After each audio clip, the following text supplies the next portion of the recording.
like to call to order the Clive City Council meeting for April 23rd. Would the clerk please call roll? Mayor Edwards, Here. council members Weaver, Here. Judkins, Here. Klein, Here. Hawker, Here. Gasparotto. Here. Everyone is here. Would you all rise and join us in the pledge? I pledge Allegiance to the flag of the United States of America and to the republic for which it stands, one nation, under God, indivisible, with liberty and justice for all.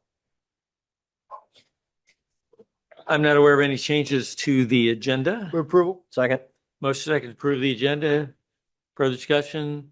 All those in favor say aye. Aye. Opposed, like sign. Our agenda is approved. Next up, we have citizens presentation. This is the opportunity for anyone to address the council on an item that is not on the agenda. If you wish to do so, please approach the podium and identify yourself. In the meantime, Pete will check and see if there's anyone online who wishes to do so. For those who wish to get our attention in the council chamber, you can use the raise hand function on your Zoom screen and we'll bring you into the meeting. Very good. Thanks, Pete.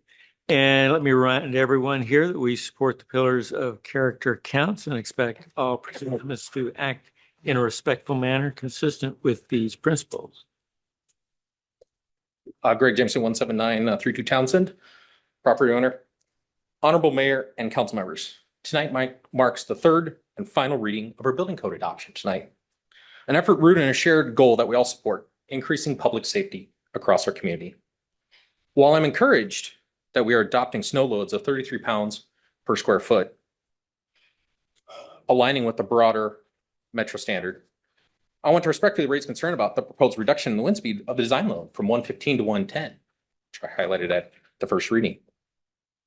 115 is the metro standard. Cities including Perry, Polk City, Grimes, Urbandale, Adel, Waukee, West Des Moines, Winterset, Norwalk, Des Moines, Altoona, and Bondurant all have adopted this benchmark. This is a remarkable coalition, and Clive has proudly stood alongside them since at least the 2018 code cycle. That 2018 decision was forward-thinking one. Building codes are inherently reactive to weather events. And our metro peers recognize that and acted proactively. The question before us tonight is simple. Do we continue leading or do we take a step back? Weather patterns are growing more severe and unpredictable. Insurance rates are rising. And one meaningful impact the city can help residents and businesses alike manage those costs is by maintaining strong structural standards and reduce the likelihood of storm damage. Lowering that wind design moves us in the wrong direction. Clive has established itself a leader in this metro. I encourage the council to maintain that 115-mile-an-hour rating that we have today. Not because it's the easy choice, because it's the right choice for the people who live and work here. I'm happy to answer any questions you have, serve as a resource on this topic. Thank you for your time. Thank you. Any questions? Otherwise, we'll take this up under action item number 6. Hearing none. Anyone else in the chamber should address the council on an item that is not on the agenda? Seeing none, we'll move into our first presentation on National Public Works Week. And Jeff, would you like to tell us about it? Yes, every year, the American Public Works Association recognizes National Public Works Week in May. It'll be the third full week. This year is another year, and we are asking and requesting a proclamation to recognize it here in Clive. Well, we're very pleased to be able to do that tonight.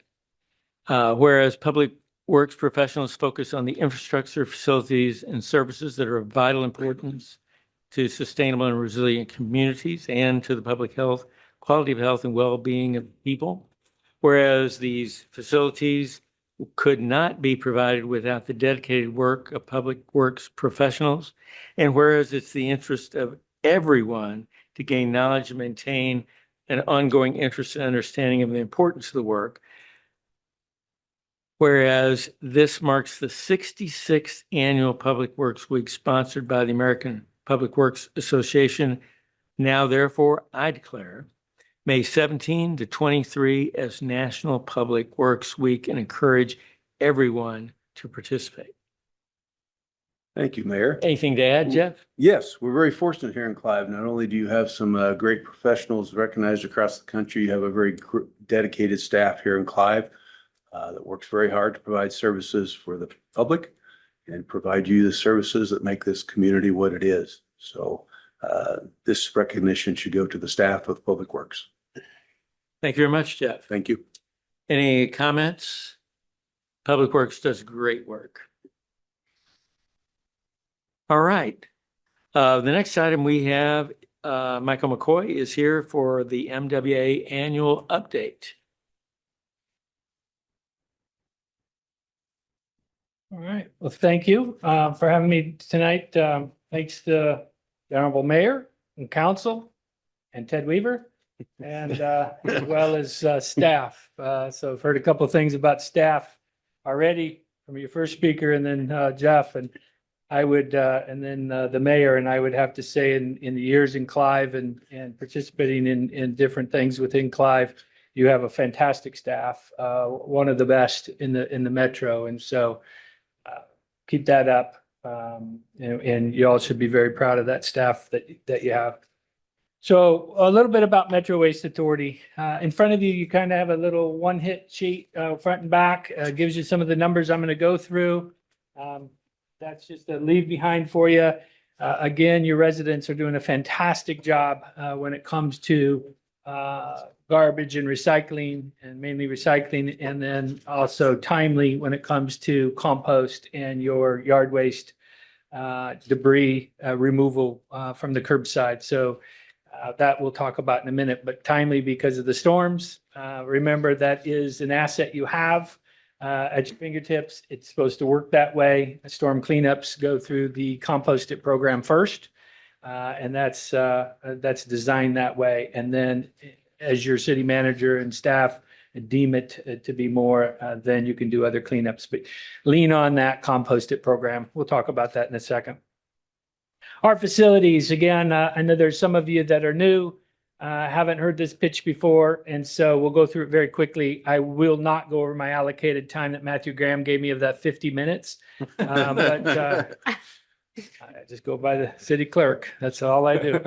But Metro Park East Landfill, that's the furthest one out by Mitchellville Runnels. It's the largest landfill in the state of Iowa by 4 times of any other landfill. We do about 3,700 tons there a day, and we have about 1,000 vehicles come through that driveway on a daily basis. It's by far the busiest in the region, not just the state. Metro Park West landfill, small one, you see it in the upper left corner. That is outside of Perry, about 10 miles further west, very rural landfill. And much smaller. We have about 60 vehicles come through that one on a daily basis. Metro Recycling Facility, a lot of you have toured that. That's in Grimes, 101,000 square foot building. Some of the most high-tech equipment in there. We continue to add in that facility. It's probably, when it was built, it was the first most high-tech recycling facility in North America. We're probably number 3 today. But we'll bump back up in the top 2 here within a year of some of the changes. We now have robots, optical readers, a lot of technology, AI, leaning on AI and thermal cameras. We have AI cameras now on the trucks that go through in front of your houses to pick it up. They are looking for everything you're putting into those trucks, and then it coincides with the cameras that are in our facility as those trucks drop. So the newest thing that we're doing is now we can pinpoint where contamination's coming from by the neighborhood. We can actually get it down to the house, but we're not so worried about that. We're not going to come knock on your door, but what we are going to do is geofence and educate in that area and re-educate. And so it's a huge plus for us throughout the cities in the metro area. So Northwest Transfer Station, that is in that campus area out at the landfill or at the recycling facility. It is your transfer station for this area. It allows trucks to come in and get in and get out, get back on the street. If they had to go to one of the landfills, I would probably easy to say your rates would double if it had to happen every day that they drove to Mitchellville and back, because a truck can do about 900 homes a day. if they did that, it would be about 400 homes a day. And so transfer stations are huge. Central Transfer Station, we have one on Delaware. Hazardous waste drop-offs, we now have two, one in Bondurant, as you can see, as well as one in Grimes for the western suburbs is newer since post-COVID. Central office, the headquarters in East Village, compost center has been moved, is sited with the landfill, but it is very much its own facility. And then as of a couple of years ago, we have two redemption centers looking to add to that. Redemption centers being for your can bottle redemptions on those. And that facility is doing very well. Those two facilities are doing very well under the current laws. So a little bit by the numbers, it goes by that sheet you have. Curbside services, the garbage, recycling, and yard waste are things we offer curbside. We have added household hazardous waste that we can do. We will drive up to your house. We will drop off the carts, the bins, and we will pick them back up. We will soon to see some news on that too. We're going to be adding services for that, that we come to your house and we can do more. So before the meeting, we were talking about stickers and bags and things like that, redemption. We just talked about, those are all things that are going to be drawn into that program. So when we come to your house, we can do all of those things, right? If you need bags, you need stickers, you need anything else that we have, we will deliver it along with your bins at that time, right? So you'll hear more about that as we fine tune it. Household surge in Clive, 6,127. Rates under consolidated collection. Why do you do consolidated collection in the city? Because your rates are lower than any other programs under this model in the country. So we have the lowest rates certainly in Iowa. Not only curbside rates, but we have the lowest landfill tipping fees in the Midwest. And so that all goes by that aggregated collection that we do, consolidated collection.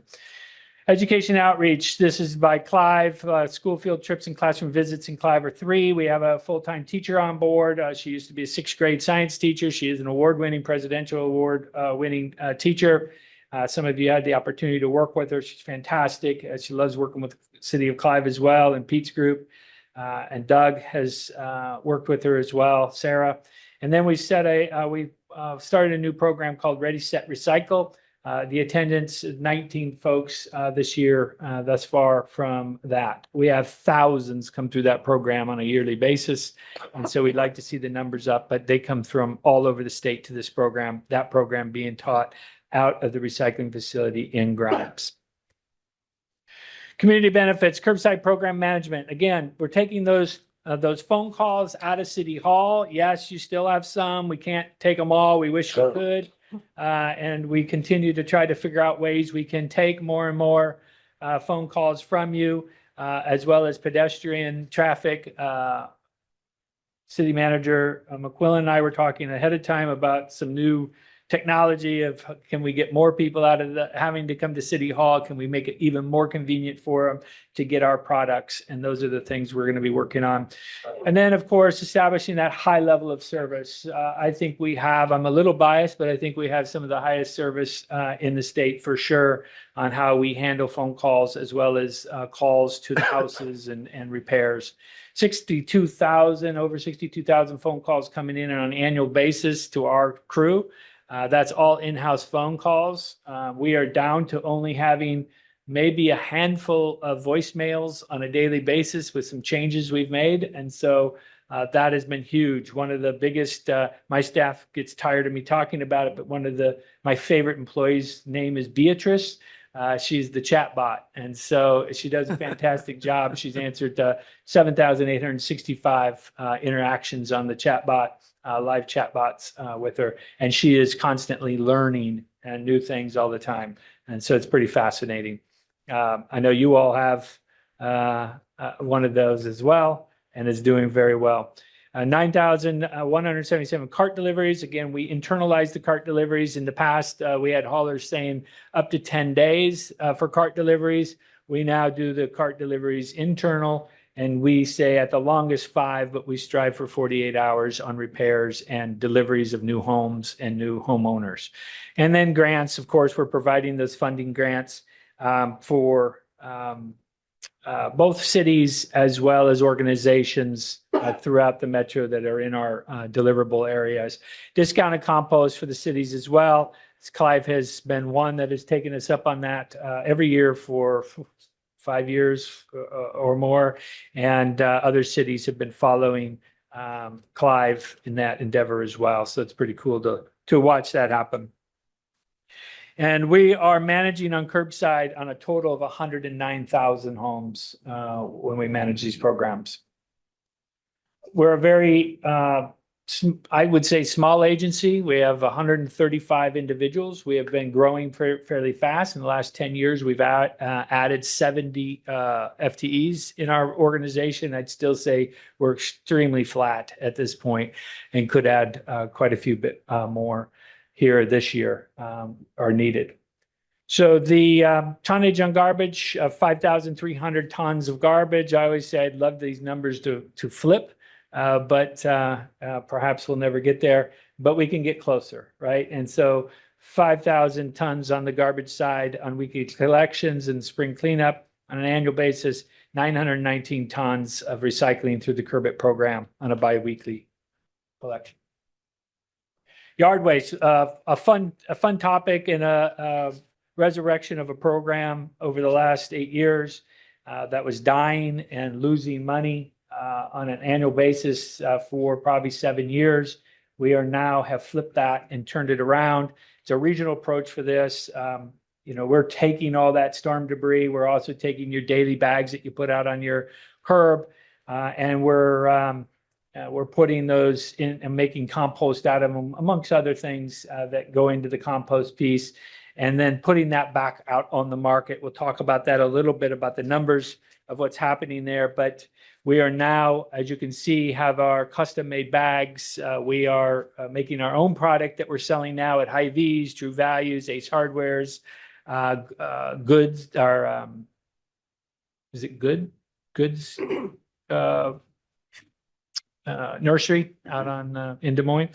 They've added it this year. And so we have had this blown up. We are now also just about to send our first load to Council Bluffs, to Hy-Vees, True Values, Ace Hardwares as well, and Fort Dodge. And so this program has grown huge here. We're also still doing the bulk compost.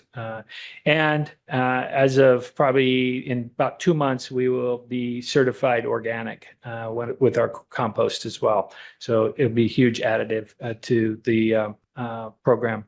Recycling drop-offs in Clive. You have one major drop-off. It says one, and that makes it sound small, but you have a pretty robust facility down by Public Works. It has its own kind of housing in there and everything. It's got a large bin on that, but you all are still filling it up on a weekly basis or a couple times a week that we're picking that up. And so well done to you. We're putting more in. We'll always ask for more. This will be my pitch to the west side. Let's find one over there because we continue to see need. We continue to get those phone calls. And everything we base off of is convenience and price. You got to base it off people will do the right thing if it's priced right and it's convenient, right? And so we got to make it those two things. Holiday lights recycled in 2025, 634 pounds. That's huge for a city the size of Clive. And it's been a great program. What do we do with those? One, we keep them out of our recycling facility, and so they're not tying up all of our equipment. But two, then we sell them, and we generate revenue off that. Battery drop-offs, a huge change of what we've been doing here lately. It's another great example of drop-offs that we've been doing, putting out with the glass drop-offs and the cardboard drop-offs and mixed recycling. But again, finding out that the residents will do the right thing if you make it convenient and you educate them on what is the right thing. Battery drop-offs are probably our biggest Achilles heel. For this industry. It doesn't matter if it's a recycling facility, if it's your garbage truck or your recycling truck, or if it's your landfill. We have fires. That's one thing that I talk about a lot. It's just an industry standard that you can't get away from. But how can you have less? And that's what we're working on with these drop-offs. Your residents have really stepped up. I don't have the new numbers, but I'll send them with the rep, with Ted Weaver as our rep. I'll send them home with him after the next meeting on the numbers of Clive. We have a brag board down there that we keep up to date on what cities are collecting how much. So 14,000 pounds collected across 30 locations thus far. We had a program with the DNR that we launched this battery drop-off program. We were to get 10,000 in a year. That is to fiscal year of June 30th. We are at 14,000 today. And so we look at over 20,000 by the time this is set. And that was a DNR set number. So we told them we'd go higher, but they wanted it to be a success. So they kept us at 10,000. And that's all battery types, not just lithium. Lithiums are our problems. Anything that recharges, anything you can think of that is rechargeable needs to come to one of the drop-offs. They are the problem for the fires. Once you hit them with a piece of equipment, they explode. And we have fires probably every 2 days at some facility. One of our facilities every 2 days has a fire from lithium batteries. And so this year has been a big push with the State House to get some legislation that will control lithium batteries in a better way. We're getting some movement on that as well. We chose all batteries, even though alkaline batteries can technically go into landfill. We chose all batteries because it's just more convenient for folks. They don't have to think about it, right? They have a battery, put it in the box. Doesn't matter. And then we sort them from lithium to alkaline. So again, fires, as you remember in September 2023, we had a large fire at the recycling facility that put us out of business for 2.5 months. Your residents did not see a bump or any change in their collection. We internalized all the problems and kept taking in the recyclables on a weekly basis. And then you can see a fire at night at the landfill in October 25. It seems like the fires at the landfill happen only at night, in the middle of the night when you have to respond. So it's an interesting deal, but we fight all of our landfill fires by ourselves. That is all equipment on site that we fight them on. The fire department usually shows up first and just make sure no structures are in danger. And then we come in and fight the fire. So it's problematic, but that September 23 one was about $2.5 to $3 million in damage on that one. Again, directly from a battery. Hazardous waste material, household hazardous waste. We have now 2 permanent drop-off sites throughout the metro, Bondurant, and like I said, Grimes. 288 residents from Clive safely disposed of theirs in FY25. We have started a program doing a survey now of what do they want, what does convenience look like, what does pricing look like for you. We wanted to get around 400 responses from this survey, and we are at 2,100. And so it's been a great piece that we can glean a lot of data from on how to react to what the residents want, including the Clive residents. And I've tried to go through that as fast as I could. For some of the new folks, Metro Waste Authority, you'll find in your budget process, is not a levy agency. We don't take city taxes. We don't take state funding. We do not take federal funding. We are completely revenue driven, and we are user pay is how that works. So the numbers are very good. Metro has done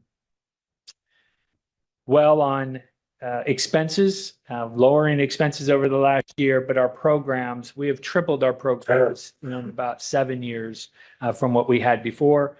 And that's not just for revenue's sake. There are things that we do lose money on purposely, tires, paint, other programs, we lose money only because if you don't do that, you're going to find them in your parks or your ditches or in the county ditches of tires and paint and that type of thing. So not everything is all about money and driven by money, but those programs, the ones we have launched that you've seen here, have been a huge help throughout the county.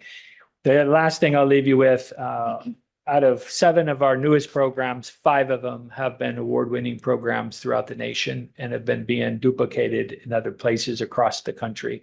And so to our staff at Metro, that's a huge kudos to them and a big feather in their cap. And hopefully, I know they're proud of that. They show those off all the time. So, and thank you, Mr. Weaver, for being the representative for us. Any questions, comments? Great job, great work. Ted? Yeah, no, I totally agree. Mike, you want to talk about the contamination rate at the MRF and what that means and how we compare up against like national averages and stuff like that Yeah. and why it's important? Yeah, great point. It was a hard decision from the cities. I have 17 bosses. That's my board of directors. They're all elected officials. If you can imagine having 17 elected officials being your bosses. I make sure to remind them all the time. So, a lot of this is to them and to your residents, but it was a hard decision to spend that $28 million on a recycling facility, and to make those choices in a period that it was the worst commodity markets in the history of commodity markets for recyclables. What we did find out, though, that our contamination rate, which is the garbage, what you're not supposed to be putting in your recycling bin, is 11%. And that is huge. It's a small number, but it's a huge victory. The national average is 25% across the nation. And a couple places we visited, their contamination was 50%. And so every bit of that reduces what you can send to the commodity markets. Contamination rates in your bales that you're selling will reduce the value of your markets. Our facility has done so well at 11%, plus then all of the technology taking it out. We have the highest rate contract for paper and cardboard in the country. That means we get paid the highest of any other MRF in the country because our products are so clean, which means on the index side, when you're looking at gold, silver, coffee, sugar, whatever's being sold in the commodity market, that's how our stuff is sold as well. And it's being bid every second, every minute. But we get whatever the index is you see on the TV, plus a very high premium because they want our product. And that facility was built that way. So in the downtimes, all the buyers know that our glass is the cleanest in the country. Our cardboard and our paper is the cleanest in the country. So they'll still be bidding on our things. It helps you because you won't find out that I come in front of you. You'll never see me come in front of you that I say we can't sell our product, right? And there have been times in the last 15 years that the Metro has not been able to get rid of their product, and there's been threats of it coming to the landfill. So, Eric? Mike, thanks again for coming and giving us a good presentation. What do you see as the big challenges in front of Metro in the next 10, 20 years?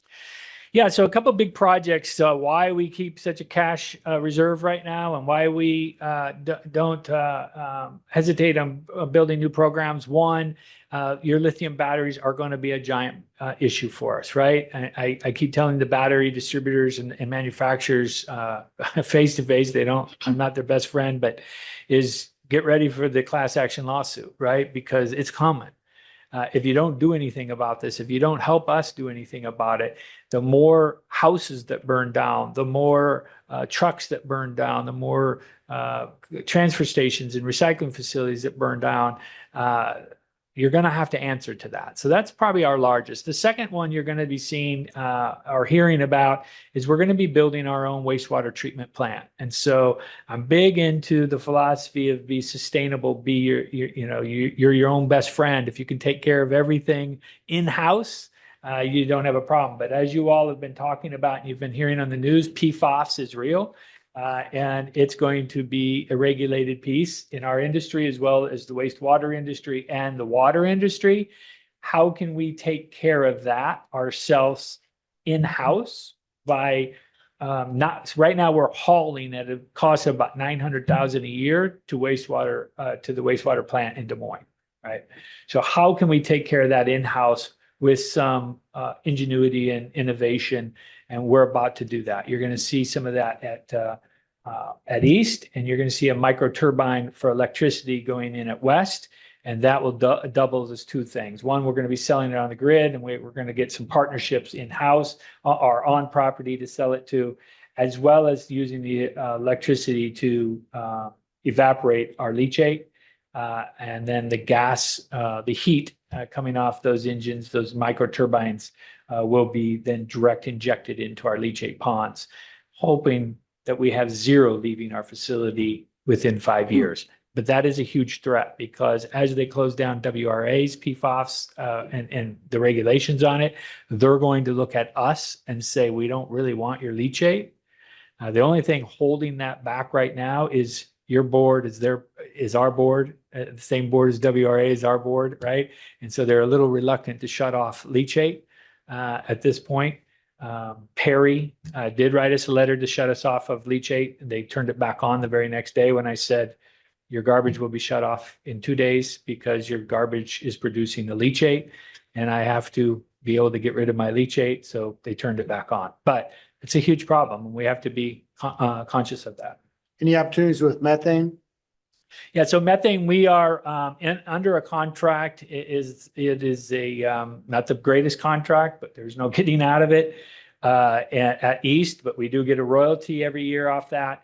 And then what we're going to be doing is pulling those methane generating engines to then take the heat. We own the heat exhaust. We've just never used it. We will be piping that directly into our lagoons at East within 3 years and hopefully evaporating at least half of that, if not more, before it goes into our own wastewater treatment plant. The methane will be providing the fuel for the micro turbines at West. So we will be starting to capture. We flare today. We'll start capturing that by the end of the year with our first micro turbine of 4.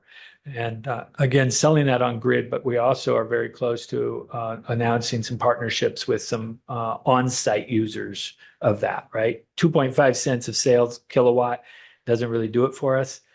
So we'll use all the electricity in-house for these evaporation systems and then partner with some folks that need electricity and clean water on our site. I think the part of the point here is that both Mike and his staff are extremely creative in being able to diversify streams of revenue and monetize things that in the past have not been monetized, whether it's the leachate gases or the old appliances and just a whole variety of things that they've been very, very effective at doing. So, kudos to you. I've mentioned this in the past, but could you kind of describe the opportunity for tours for our newer members for like the MRF and the landfill and things of that nature? Yeah, let me catch on one thing you said, if I have a second. The appliance demanufacturing program we've launched in-house now instead of having a third party, and we are now taking those apart. As of a year ago, we take all the good pumps and other parts off, the ones that can't be repaired and sold. We take the parts off and we have our own eBay store now. We're selling 3 to 4 parts a day, shipping them out of our facility around the country, Puerto Rico, Hawaii. I think we've hit about maybe not, there's 3 states we haven't hit yet, but those parts are being sent to. So yeah, tours for any of you. If you haven't been out there in a year, the place is completely different. And if you haven't been at the MRF for 6 months, that place is completely different. Y'all are invited, staff is invited, your residents are invited to tours. Don't wait for a tour set up. Just give staff or Ted a call or myself a call and let us know when you want to tour the place. We'll get you somebody there if it's not Leslie or I. Leslie's the chief operating officer. If it's not one of us, we will get you somebody to do a tour for you. And I would encourage you to bring neighbors, kids, your neighbors' kids, your grandkids, anyone you can to go on these tours. We have a whole play center upstairs.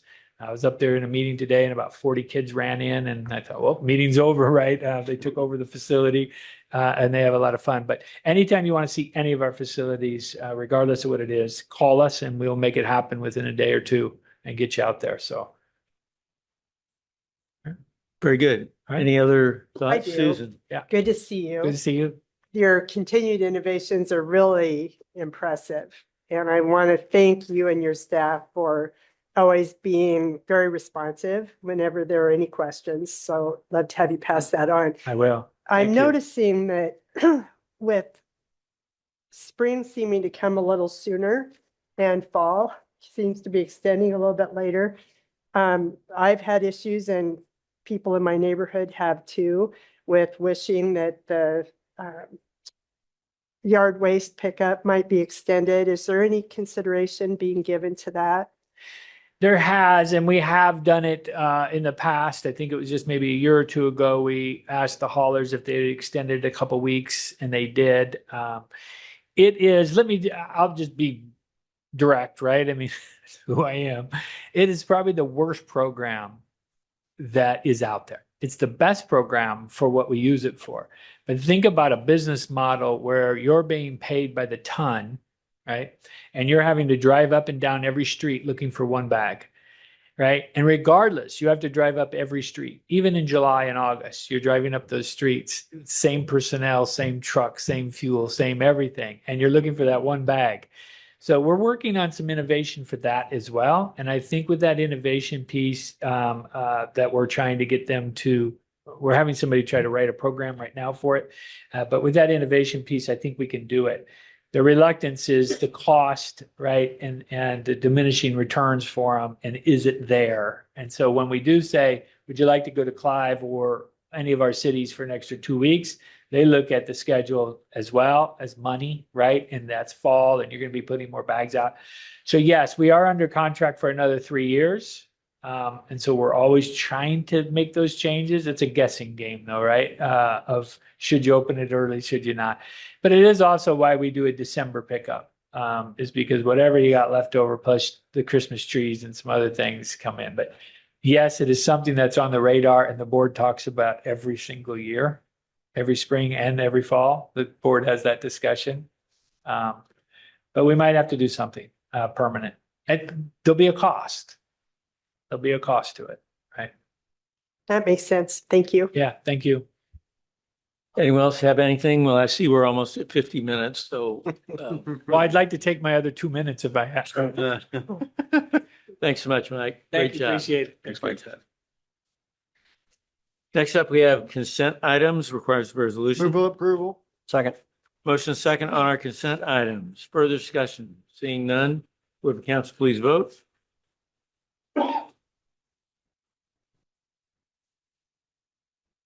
And our consent items are passed by a vote of 5-0. Next up, we have a public hearing on our sidewalk repair special assessments. Did we publish the appropriate public notice, Matthew? Yes, Your Honor, it was published in the Des Moines Register on April 10th, 2026. And take it away. This last fall, our code enforcement officer conducted our 2025 sidewalk inspection program. Deficiencies in residential sidewalks were noted. Property owners were given the chance to abate that issue themselves or have the city's contractor do the repairs for them. What is before you tonight is a public hearing to hear any objections to having those costs assessed to the properties, and anybody's allowed to speak now. All right. Any questions for Matthew on that? Is there anyone in the chamber who wishes to address us during this public hearing on the special assessments, or anyone online? No one No. online? Move to close public hearing. Second. Motion second to close public hearing. Further discussion? Seeing none, will the council please vote? And will clerk please post that vote? And the public hearing is closed by a vote of 5-0. With the resolution approving the final assessment schedule for the 2025 sidewalk repair program. Second. Motion second on the resolution. Further discussion? Seeing none, will the council please vote? And will the clerk please post that vote? That passes by a vote of 5-0. Next up, we have another public hearing. This is on the budget amendment number 1. Did we publish the appropriate public notice? Yes, April 9th, 2026 in the Des Moines Register. Thank you very much. Liz? Good evening, Mayor and Council. What you have before you this evening is our annual process to go back through and amend our budget that we had approved over a year ago. To be clear, the city audit will almost certainly make a comment in, for a formal writing or finding if the city overspends its budget before the budget, of course, the budget amendment is approved. Thus, our auditor would be required to do a report. So for this process, our finance team met with the city manager's office and the department directors to review all of the overall changes to make sure that that we do so appropriately. In the memo, I outlined all of the overall changes that we made. I'd be happy to answer any questions about any of those this evening. Questions for Liz? I'll move to close the public hearing. Second. Before we do, is there anyone in the chamber to address us on this issue or anyone online? Seeing none, would the council please vote on closing the public hearing?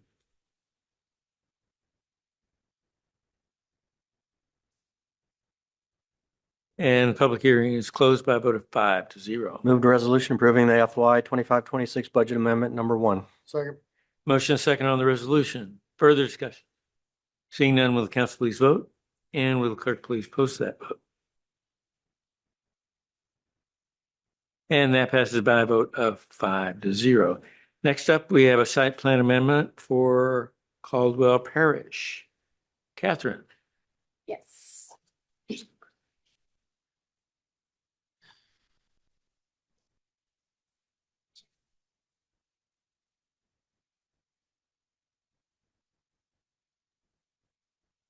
Beautiful. All right. Mayor and Council, thank you very much for listening in today. We have before you a site plan amendment for the Caldwell Parish Funeral Services that's going to be locating at 2024 Northwest 92nd Court. Just a little bit of background. They did buy the proper, my goodness, they purchased the property in 2025. Initially, this was slated for administrative approval. However, there have been a few changes that were caught on the building plans that did require a full site plan submittal, and some of those changes, including a retort flue, as well as some parking changes that we felt needed to be brought forward to the public in case they wanted to have any comments, as well as the council. So the site updates, pretty simple. Specifically, the parking is losing a space because the site is looking to update to be further into compliance with ADA requirements. Originally, I don't know if this will, it will not show. The parking space for ADA was split and did not have the appropriate striping and movement into the ADA accessibility corridor. They did opt to change that, which did reduce their parking from 20 spaces to 19. The parking note was brought up in planning and zoning if there was any concern from staff on if that would hinder the building use for what it's going to be used for, which is a crematorium. No, staff doesn't have any concerns. There is a maximum occupancy viewing space of approximately 50 people. 50 people will probably never be in that room at any one time. Additionally, there's also a what's called an MAU, which is another HVAC unit that is specific to the use of the building that needed to be installed. That is down in that south corner. It has bollards in front of it to protect that backup spot that's right across from it, as there's a very steep drop off on that parking, and so it does not have a turn bump out for that parking space. So they do have to back all the way up in order to rejoin the parking egress. Here's some close-ups on that ADA update there. The one thing that we wanted to bring forward to council and give to the public for any sort of commentary is the retort flue. This is essentially the stack that is connected to the specialty crematorium equipment. Approximately 11 feet extends past the roof line. This was slightly different from the original proposal of 3 to 4 feet during our initial conversations with the applicant. They have advised that this is a manufacturer's change that is necessary for their unit. For reference, the Mako that is to the south does also have a retort flue. For their building, it is 7.5 feet tall. A few architectural updates to preface that. They did in this architectural mark out a location for a secondary flue equal in height. However, conversations with the applicant did lead to us noting that they will more than likely never need that secondary flue due to the capacity of their specialty equipment that they are installing from the get-go. Visually, I understand the saying, oh, it's 7.5 feet above and 11 feet above. It's a little difficult to represent to yourself. So we did go out to the site That is the Mako to the left. That is their flue. It does sit a little further back on their building versus where this one will sit. So we did approximate 11 feet based on some of our GIS capabilities to provide what 11 feet would potentially look like there.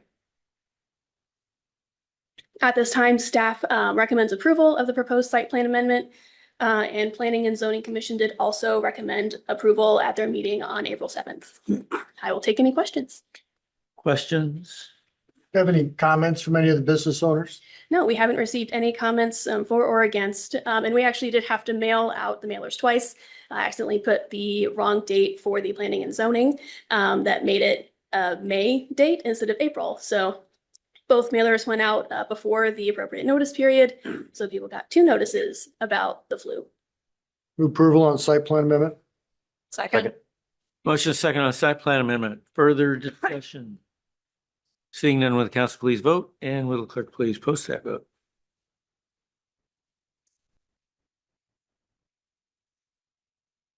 And that passes by a vote of 5-0. Thank you, Catherine. Mhm.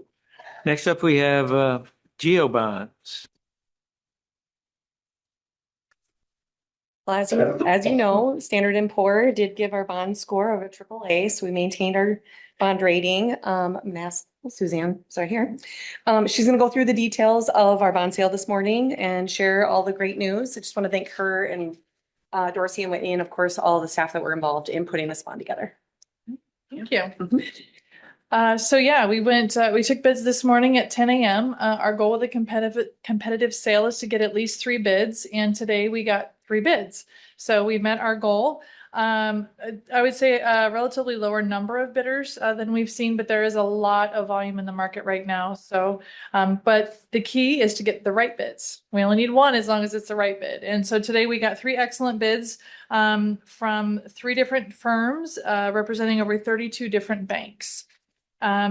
We measure the success of the sale or the award of the sale based on the true interest cost method. Each annual maturity gets its own coupon rate, its own price, and its own yield. And today, the true interest costs in the 3 bids ranged from 3.47% in the first place bid, second bid 3.54%, and the third place bid 3.66%. So just 19 basis points or 0.19% between first place and last place. But 7 basis points or 0.07% between first place and second place, which is the benefit of that 7 basis points for the winning bid today in the competitive sale process. The winning bid was from Robert W. Baird and Company out of Milwaukee, Wisconsin, and they are the ones that had the large bidding syndicate with over 30 different members. Definitely hard to compete when you have 30 partners in the bid process. Their bid was 3.4722% at a net interest cost of $1,807,687 over the life of the loan. The bonds were bid at a premium, and the city did opt to keep the premium today. That's extra dollars that go right into the project fund. And even keeping the premium was well within the target that PFM had estimated. The second place bid, we call that the cover bid, came from Oppenheimer and Company out of Philadelphia, Pennsylvania at 3.54%. As a AAA name credit in the market today, you priced 21 basis points over MMD. That fluctuates across the yield curve based on where interest in the yield curve is, ranging from just 11 basis points over AAA MMD to a high of 59 basis points in the long end where there is some uncertainty out in the market. Little thing going on in the Middle East, some different volatility, inflationary pressures, different things happening in the market. Total debt service for the life of the loan, we did a 15-year term this year. The total debt service came in $204,000 under what PFM had estimated, including the premium, and $15,466 less than what we had estimated for the fiscal 27 budget. So this falls within the city's tax rate that has been budgeted, and we use just a modest amount of cash in the fiscal 27 budget. So very pleased with the results today. So 3.47% as an example, last year when we were up here, we did a 12-year term and had a true interest cost of 3.74%. So I'm very, very pleased with where interest rates came in. So with that, happy to answer any questions anybody might have. Questions for Suzanne? Good news. All right. So looking forward then is the resolution. I'll move a resolution authorizing approval of a loan agreement for the Geo Purpose Bond Sale Series 2026A. Motion and a second on the resolution for the GO bonds. Further discussion? Seeing none, will the council please vote? And will the clerk please post that vote? As it passes by a vote of 5-0. Utility rates, Liz? One more. Okay, so this is the final consideration for the utility rate ordinances that were incorporated for the FY 27 budget. We incorporated the 0% for residential and commercial customers while we transitioned to the fixed and variable structure this year. We also added the 2% irrigation water rate increase, and we also adjusted the sewer rates 4.5% and stormwater 3%. Also for your consideration is the resolution in your packet on solid waste rate resolution, increasing the fixed rate 2.7% from $16.36 to $16.80, which Metro Waste determines that rate increase. We've had no public comment as of today, either verbal or even written. I'd be happy to answer any questions about the rates. Questions for Liz? Otherwise, we're ready for the third consideration. I'll move that ordinance number 1175 be considered, placed upon its passage, and adopted. Second. Motion and a second. Further discussion? Seeing none, will the council please vote? And will the clerk please post that vote? That passes by a vote of 5-0. Ordinance number 1175 is declared to have been enacted. I'll move that ordinance number 1176 be considered, placed upon its passage, and adopted. Second.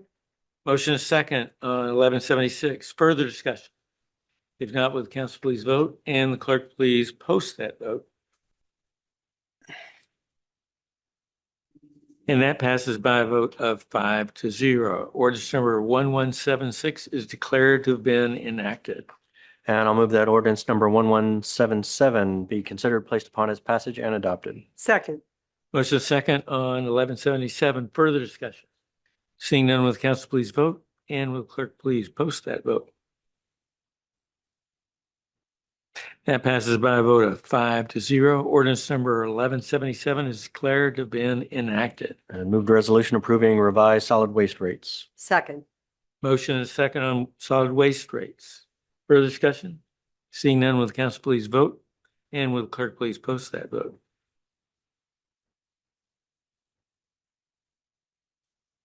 That passes by a vote of 5-0. Thank you. You can sit down now, Liz.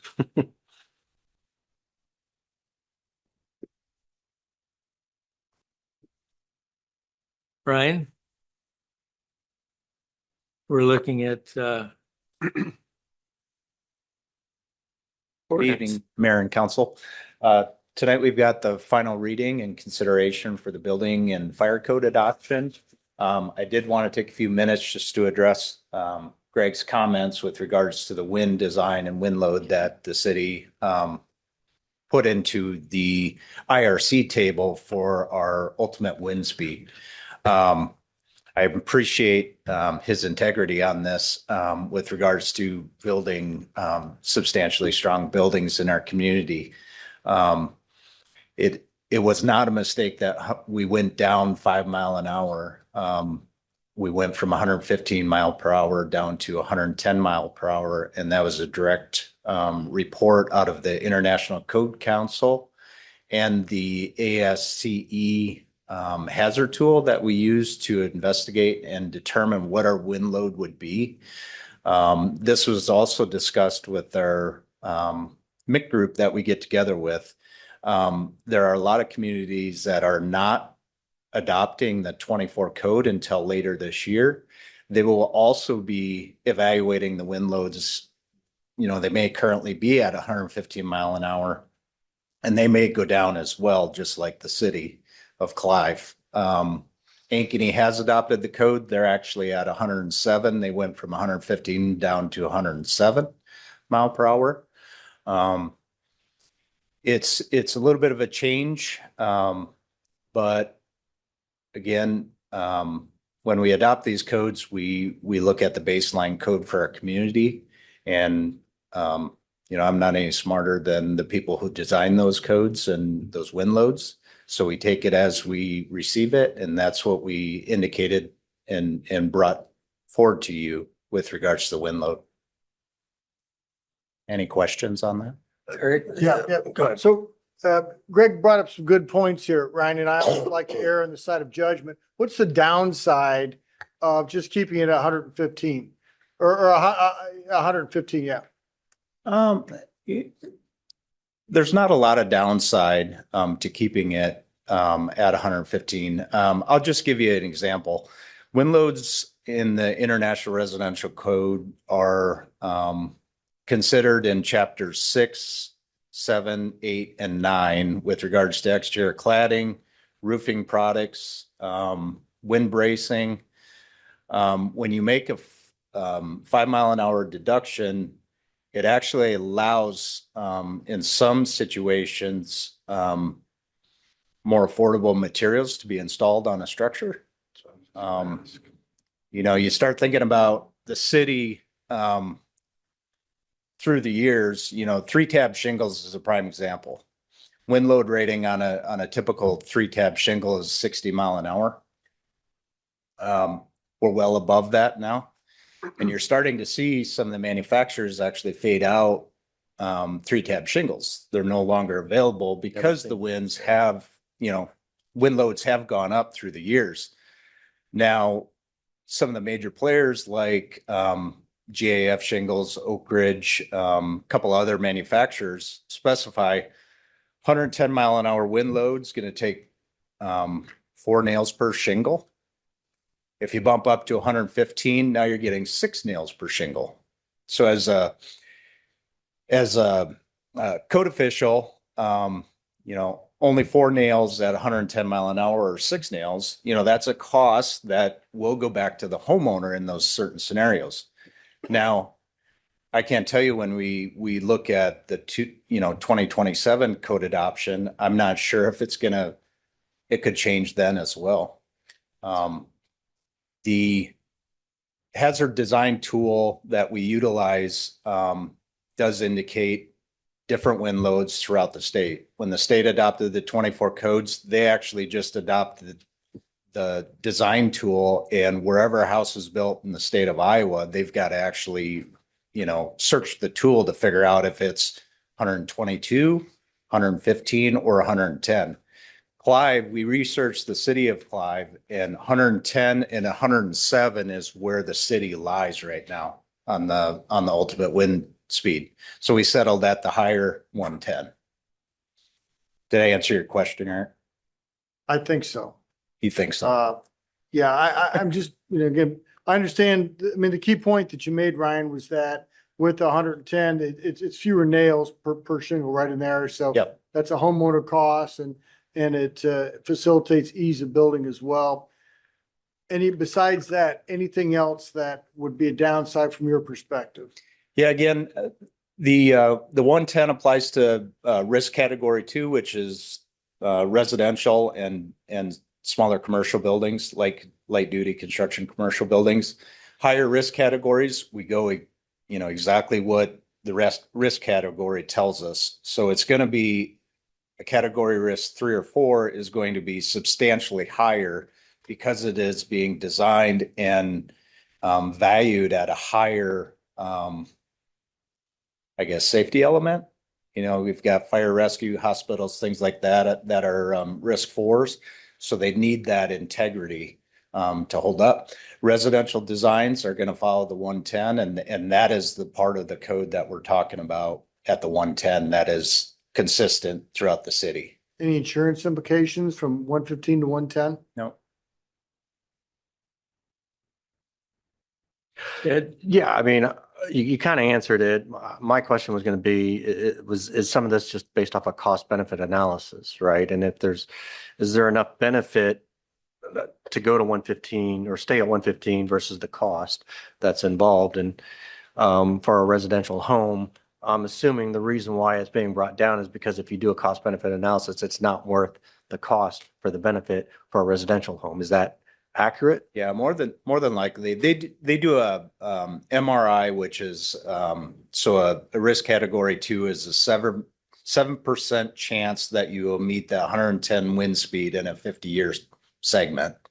That is how they use it. I'm not an engineer. I just did a little research on it, but that is what was utilized, but the cost benefit totally makes sense. Okay. Yep. And if we're gonna issue roofing permits, we gotta save our residents money. Any other questions for Ryan? I guess I just have a couple comments. Yeah. I'm torn about it because I've had a disaster related focus since my years with the Rebuild Iowa office. I'm interested in some status quo across the metro. And so the fact that Ankeny has already gone lower gives me some pause. And then, as I brought up at our last meeting, I'm really recognizing that the legislature is looking to do anything possible to put their thumb on our ability to regulate things that they see as adding extra cost to homeowners is something that I like to avoid having them become any more stringent. But I think a homeowner would probably appreciate a couple extra nails that might hold the shingles on rather than having to replace a bunch of those. So Well, maybe not if it costs them an extra $500, but I mean, I don't know what the cost is, but I'm just guessing, but. yeah, Or have the until they option have for to do that. the shingles, and then Yeah. it ends up being a lot more than that. Just because property and casualty companies are having much higher deductibles and balking Yeah. at doing roof repair and replacement today. So it's mostly a comment. I don't know what my question is, but those are the things I'm wrestling with. Anyone else? I'll move that ordinance number 1174 be considered placed upon its passage and adopted. Second. Motion is second on ordinance number 1174. Further discussion? Seeing none, will the council please vote? And will the clerk please post that vote?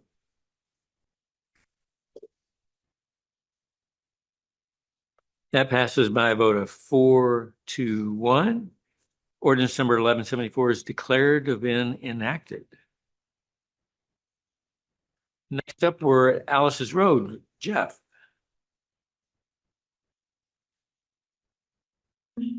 Mayor, good evening. We have a large project going on the west side of the city. And tonight we have Nate Karoff here with Snyder and Associates to give us an update on the project. Following that, we'll talk about moving into phase 4 final design. So with that, I'll turn it over to Nate. Thank you, Jeff.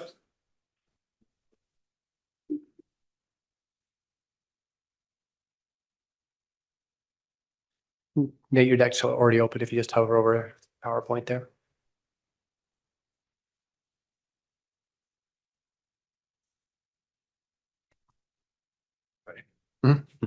Did that work?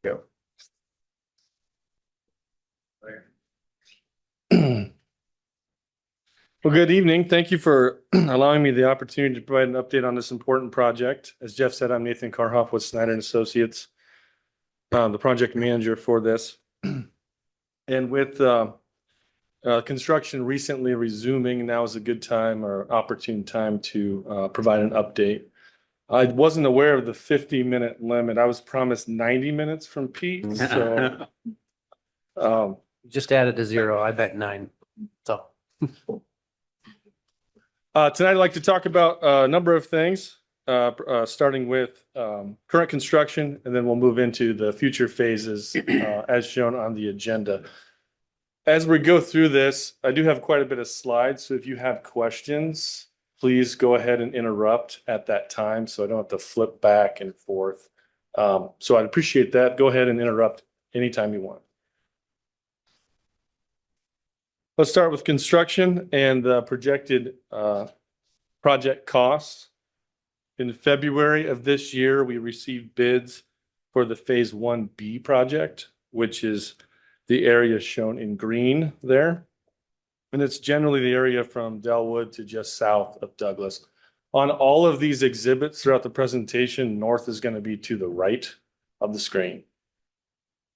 In March of this year, the Phase 1A project, which is shown in the gray and brown, resumed. The gray areas from basically Horizon to just south of Boston was completed last fall. And they've just recently restarted the area from, generally speaking, Boston to Delwood. The Phase 1B portion started earlier this month, and it will be completed in conjunction with the Phase 1A ending. We had planned for that southern piece to be completed by now. However, it wasn't. Also, with this phase, landscaping for this entire quarter will be completed, generally speaking, later this fall when the planting dates are opened up. This project represents a significant investment by the city. Total project cost is projected to be around $37 million. The city of Waukee will be responsible for around $5 million of that cost. And their portion is generally speaking south of Douglas, where the two corporate limits meet. Phase 1A came in a little bit under budget a year ago when we bid that. Phase 1B came in a little higher than that earlier this winter, but overall we're generally on target for this projected budget. To date, the project has received several rounds of grant funding from various agencies, including SDBG money through the Des Moines Area MPO, CPF funding through a congressional appropriation through Zach Nunn's office, as well as TSIP money, which is safety program through the state of Iowa. Total of around $3.3 million has been secured. Two of those funding sources are federal aid funding, and federal aid funding comes with certain rules. Through coordination with Federal Highway, it was determined that it would be best for the project to combine all of that federal money into the Phase 4 project, the northern piece from Berkshire to Meredith, in order to meet those federal guidelines. This funding is programmed for federal fiscal year 2027, which begins later this fall in October. And as such, Phase 4 of the project will be the next piece to be completed. We're kind of skipping ahead on the numerical order of phases. Overall schedule for that, we're looking at, I got ahead of myself there. That federal aid schedule kind of leads us into the next phases, as I alluded to. Following construction of the southern piece, we're going to jump to the north piece from Berkshire to Meredith. This segment includes construction of a roundabout at the Berkshire intersection, replacement of the reinforced box culvert that carries Little Walnut Creek, as well as replacement of the pedestrian tunnel for the Little Walnut Creek Trail. Once Phase 4 is complete, Nate, what's the purpose of replacing that tunnel for the trail? we are increasing the width of it to bring it up to more federal aid guidelines, as well as increasing the vertical clearance. It was built as a 12 by 10 with an asphalt overlay, which only gives you about 9'8" clearance in there. Federal aid minimum would be 10'4" clearance. Thanks. We expect the Phase 4 project to wrap up in the fall of 2027. After that, Phase 3 will commence, the portion, generally speaking, from Berkshire down to Airline. Preliminary design for that segment includes full access locations at both Prairie and Airline intersections, As development does proceed in the corridor and traffic increases, these intersections may be reevaluated and be changed to a 3/4 access to improve traffic operations and safety. Phase 3 also includes some stormwater management facilities that also handle some water that's coming from the south. We'll talk about that a little bit more later. It's advantageous to have phase 3 built first so that that stormwater management facility can be built, vegetation established, and come online before we send all the water to it. Phase 4 and phase 3 are anticipated to be constructed in single phases with the road fully closed. Following construction of phase 3, we'll move into phase 2 with completing the areas in blue first. I know it's probably hard to see on the screen. I couldn't fit quite everything in these exhibits. But generally speaking, we'll be doing the areas outside of traffic and then closing the roadway and doing everything in yellow. And as I see now, the yellow and blue should probably have been flipped on that slide to actually give you the real chronological order of construction.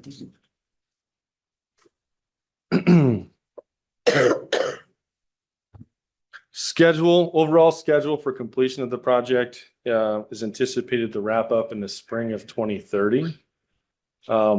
Phase 1 is under construction now. We're going to move into final design of phase 4. With the federal aid requirements, final plans will be due in November of this year for a February 2027 letting. As shown here, we're about a little over a third of the way through the project. Preliminary design for phases 2 through 4 are going to wrap up pretty soon. Most of it is complete. We have a handful of items hanging out there that need to be resolved prior to submission of those plans. From there, we'll right into final design of phase 4 and then the subsequent phases that we just talked about. This project is primarily a transportation infrastructure project. However, it does provide an opportunity to beautify the corridor, enhance and promote community identity using the established themes of both City of Clive and Waukee. So I'd like to take a few minutes to do a brief overview of that corridor landscaping. The segment that's under construction now from Horizon to Douglas, it's the shared border between Clive and Waukee. So through collaboration with our partners at Stantec, Waukee staff, and of course, City of Clive staff, this project will be enhanced with 4 primary landscape areas. They're shown in this exhibit in green. Median landscaping is planned for 3 of those sections, 1 between Horizon to Boston, 1 between Boston and Delwood, 1 between Delwood and Douglas, kind of on that cadence through that corridor. The center circle of the roundabout at Boston provides the 4th opportunity for landscaping enhancements. The established theme for this segment has been named Meandering Tributary, and it pulls together elements from each community to create a kind of a more manicured, intentional look, similar to other corridors in the area and similar to what has taken place to the south in Waukee. Vertical elements will consist of street lighting, select tree species, and outcropping stones installed in an undulating pattern to provide a consistent rhythm through this section of the corridor. Dogwood shrubs are used to transition from the taller vertical elements to smaller flowering plants and grass species. Each of the plants was chosen to provide some visual interest throughout the growing season. So there's spring blooms, summer blooms, fall blooms, and all of that is interspersed with a consistent palette of those grasses and forbs.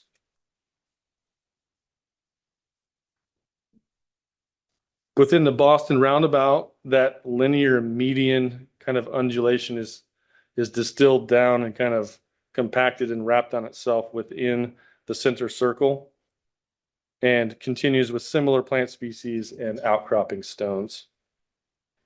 The pavement truck apron is planned to be stamped colored concrete, which helps enhance the overall theme while still providing that structural need for those larger overtracking vehicles. So Nate, before you move on, can you go back to that? I know this is the landscaping portion, but can you walk us through how a pedestrian would navigate this safely? Yeah, so at opening day, there will not be an east leg to this intersection. It's not built right now. And this landscaping plan is a little bit outdated. We are not planning to have a crossing of Alice's Road on the south end. So trail and both sidewalk and trail users will use one crossing on the north side, north leg of the intersection. Once Boston is extended to the east and users are actually going to use this, it's planned to put in RRFBs, or rapid rectangular flashing beacons, that pedestrians can use to alert traffic that they are present in the crosswalk. So would they go from like the north trail portion down into the median, and then from the median over to the roundabout? So the area, the gray shading represents pedestrian pathways. So on the north side of this exhibit, or on the north side of the roundabout, there will be pedestrian ramps where you cross into a refuge island in the middle and then proceed across. Yeah. I wish I had does the pointer show up on the screen? I think I was assuming, but you're out of time. that's it. Thank you. Is an emergency. There is some tornado warnings around us, but not over us, just so you know.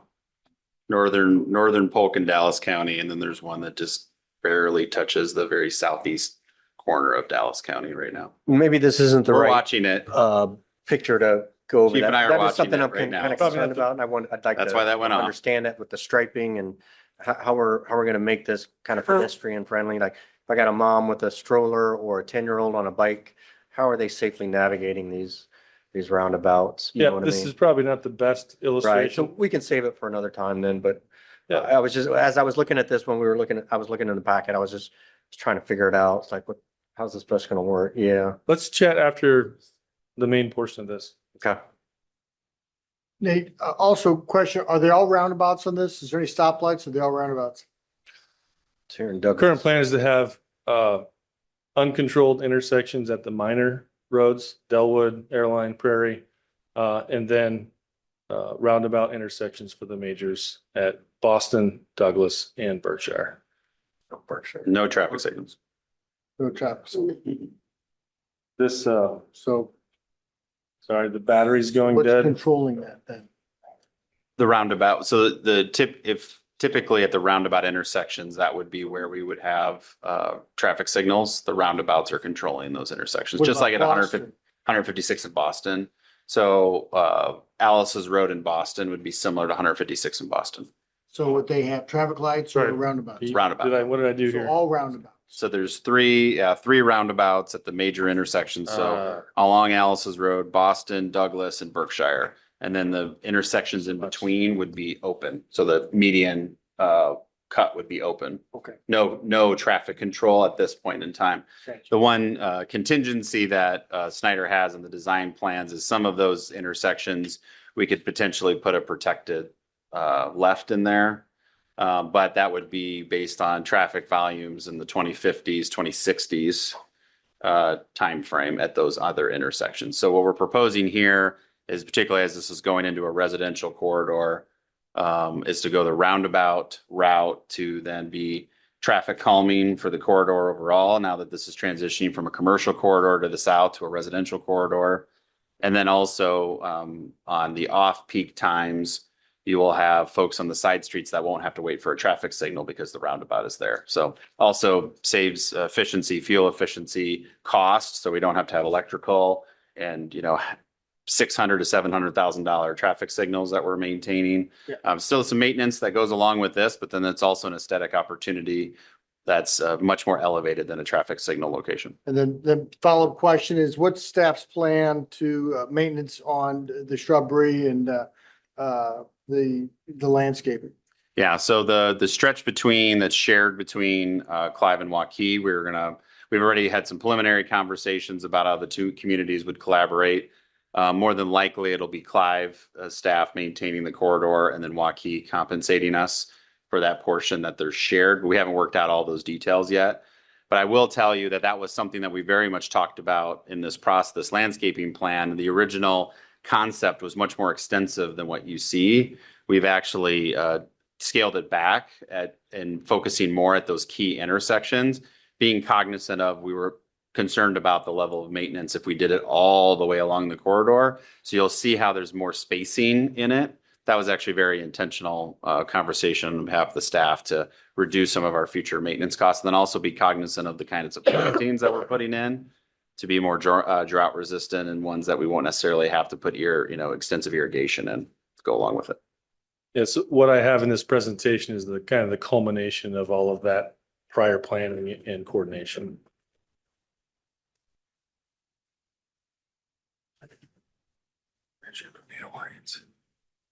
Phase two, the area from Douglas to Prairie kind of acts as a transition zone between the more manicured, meandering tributary theme to a more untamed wilds theme that's proposed for the north piece of the project. This is where it is all in the city of Clive, and we've taken our interpretation of the wild theme that's established through community planning documents and applied it to the landscaping in this section of the corridor. Again, these are areas are shown in green, and landscaping areas are planned for both the median and then also on the parkway side or the exterior of the roadway. That meandering tributary theme continues up to the Alice's Douglas intersection with similar kind of median zone, as well as a similar roundabout design to the Boston Parkway intersection. And then once we get north of Douglas, the planting species and color palette change to that more natural native theme. There's a larger variety of tree species selected, while the varieties of the perennials and grasses is reduced down to the more only native species. Landscaping zones will implement a more natural looking kind of a limestone boulders instead of the manufactured look of the outcropping stones in the south piece. That would be paired with some random patterns of native grasses, shrubs, and tree species to complement that wilds theme. And then as we transition into the northernmost section, that phase 4, that continues all the way to Meredith. Landscaping in this area kind of continues that same cadence that you saw on the previous slide all the way up to the end of the corridor. The landscaping in this section has also been coordinated with the Little Walnut Creek trail connection, as well as future access to planned park space in this area of town north of Little Walnut Creek. At the trail connection, landscaping is planned to provide a shady kind of a resting or gathering area where the Alice's Road Trail connects to the Little Walnut Creek Trail. Landscaping and plantings are designed to provide an area for wayfinding signing as well as some of those outcropping stones from the phase 1 area used in this particular location for seating potential.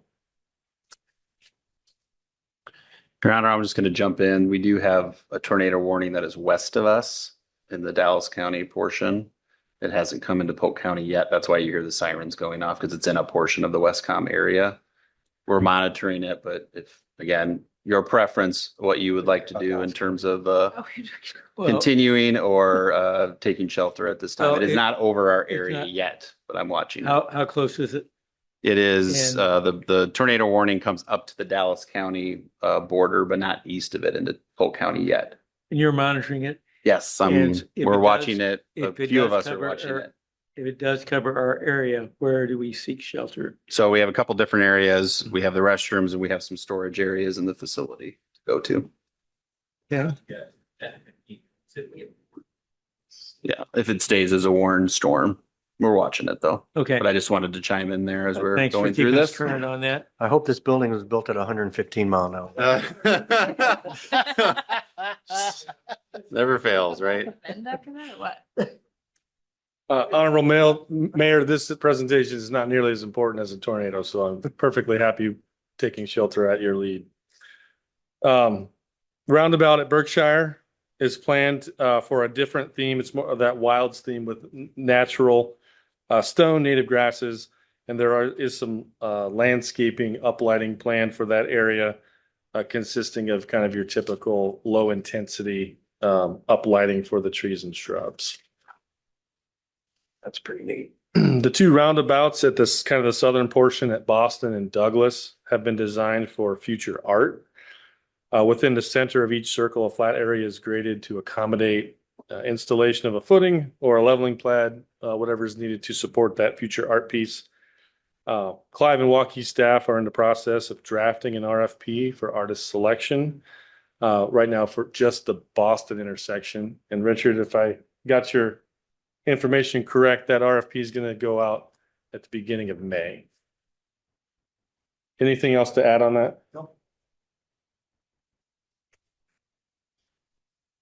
As you are aware, the city has a very robust set of requirements for stormwater management to reduce volume and improve quality of stormwater runoff. This project is no exception to those rules. In the phase one area near the intersection of Alice's and Horizon, there was an existing dry detention basin that was built as part of the development to the west. Through coordination with the property owner, this basin was procured by the city of Waukee, since it's on their side of the road, if you will. And it's converted to a multi-cell wet basin as part of this project. This image is taken from last fall, showing that basin in conversion in process. At the western edge, there's two bioretention cells that are constructed to provide the initial stormwater treatment of inflow. The remaining dry basin area was then excavated to create two wet basins that provide two main benefits. One is the permanent pool storage provides additional water treatment. And then all of that excavated material was used in the roadway for embankment. On the very far right side of this image, if you squint really hard, you can see two circular structures. Those are hydrodynamic separators. They are units that, as the storm sewer water comes in, it spins the water and removes targeted pollutants before it is discharged into the receiving stream. Those features cover the stormwater management requirements for the south piece of the phase one area. As we get into north of Boston, the drainage pattern changes and kind of generally everything drains to Little Walnut Creek. Stormwater management concepts in this area looked at several different locations shown here in the blue shapes. Each one of those areas looked at the drainage area, runoff parameters, and also looked at, were reviewed for existing and future conditions. The preferred stormwater management concept is a large regional basin located between Douglas and Berkshire within that phase 3 area that I talked about earlier. And it's shown here in that really blue shape, not kind of blue shape, the really blue shape. This basin is designed to accommodate everything for the Alice's Road project, as well as future development flows and the future stormwater management requirements. The basin also provides a significant reduction in flow through the Verona Hills neighborhood that is on the east side of Alice's Road. This is accomplished by diverting flows that currently go through Verona Hills. We're going to divert them up to this basin, and then they are rate controlled with the outlet structure to reduce those flows. This design does require an additional 4 acres of land acquisition to build it. The kind of bluish green shading areas that are up against Alice's Road, that is all the land that's being acquired as part of the roadway project. The red line work represents the extra acreage that is needed above and beyond what we're going to be acquiring for the roadway. This basin shape and size was also checked against a conceptual development layout. And this was just an exercise to help ensure that if this is built now, it would not necessarily impede development of that future, of the vacant parcel to the west. That preferred basin design assumes that we have a willing property owner as a partner in this. If that does not turn out to be the case, we have kind of a fallback plan shown here as like the minimum basin size. This basin does not account for any future flow, future development flow, or future development water quality improvements. It does provide significant rate control and rate reduction to the Verona Hills side of the road. But if and when development occurs, this basin would either need to be expanded or additional infrastructure be constructed as part of the development. This minimum basin does also require an additional 2 acres of land acquisition. There are several utility companies. Just real quick Yep. too, before we leave that section, go back to that slide. I just wanted to emphasize with the council. So what we're really working hard to do here is plan for the future, recognizing that we have some acquisition work to do. And one of the big challenges here is the 80-acre property owner, the Krusich Farm, is we haven't had been able to get much engagement yet.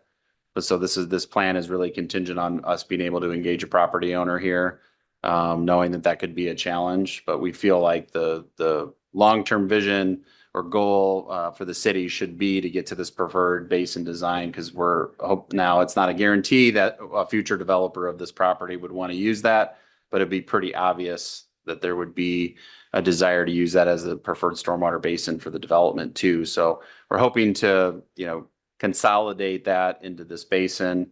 But again, knowing that there is a risk out there because we have a property owner that there isn't any existing development agreements or zoning change agreements or anything.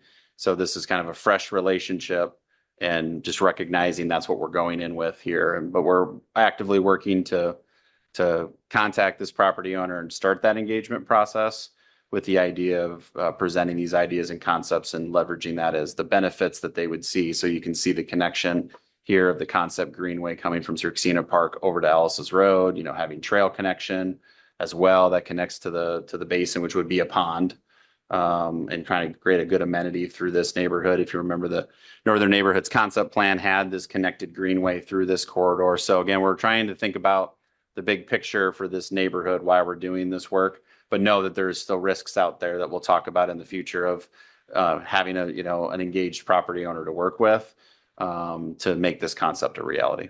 Paul, will you help to clarify as we go along here what we're voting on? Yeah. Kind of what's conceptual that we're not paying for now, what's, when we get to that point. Right. So tonight, Nate's going through where we're at conceptually along the entire corridor. The action tonight is a professional services agreement to have Snyder move into detailed final design of just phase 4. So that North Berkshire to Meredith phase. That is the only vote before you tonight. But what we wanted to do is share with you kind of where we're at with all the concepts, the landscaping concepts, the stormwater concepts, to make sure that there isn't something amiss that the council wants us to realign on. So that's really what we're looking for during the presentation. And then we'll come to the actual action, which is, all right, now we're ready to progress to the final design. We've done conceptual design of phase 4, but this would be final design, getting bid documents ready to go for about a little less than a year from now. Okay, because I really share Ted's concern about the pedestrian access across the road. So I want to make sure we're not voting on anything related to that yet. Yep. Okay. I'm just grateful if we're building a pond like this, we've got a pond czar. Yes, ready to lead the I'm ready to charge. put my crown on. Yes. There are several utility companies within the Alice's Road corridor. The most critical, though, to the project schedule and cost is Mid-American Energy. There's existing gas and overhead electric utilities that will be impacted by the project. Phase 4 is going to be constructed next, so we're going to start there. So this is the area just south of Meredith. Between Berkshire and Meredith, there are two most critical impacts. One is an existing gas regulator station on the east side of the road, and the second is the existing overhead electric on the west side. These are shown here in the yellow and the red line work respectively. The current roadway design requires relocation or a significant adjustment to that existing gas regulator station.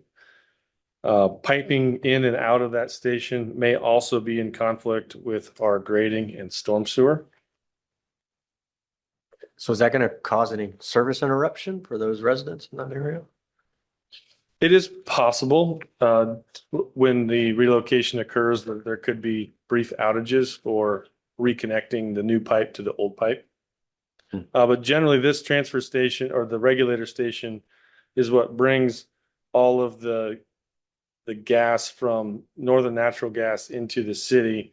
And then from there, it's the high pressure is reduced down to lower pressures for those service lines. Will Mid-American be responsible for doing the communication with the residents that are Yes. impacted by that?